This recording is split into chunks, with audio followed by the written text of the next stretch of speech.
Ikaze muri Let's Shine, muri aka kanya tubafitiye foaming face wash. Umva, akaba ari face wash nziza cyane, irakirininga, irimo retinol, collagen, mbese ituma uruhu rwihurura rugasa neza, ni soap free, paraben free, mbese umva yujuje ibisabwa byose, ituma usa neza, ukabona ufite itoto, ukabona nta bimenyetso byo gusaza imburagihe ufite, kandi umubiri ukaba uri healthy, ukaba ugaragara neza, ukaba ubona ari wa mubiri ufite ubuzima utarabuze ikintu na kimwe.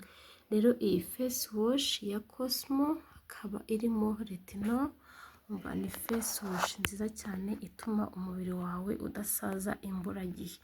Rero urayikoresha mu gitondo ndetse na nijoro ukoresheje kano ka brose nk'uko mukabona, niko ukoresha, karoroshye, kari soft cyane, ntabwo kangiza uruhu rwawe.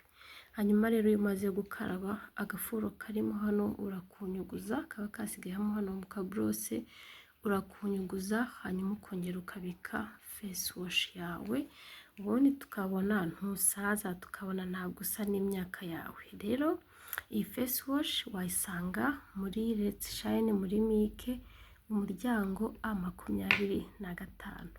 Ni karibu.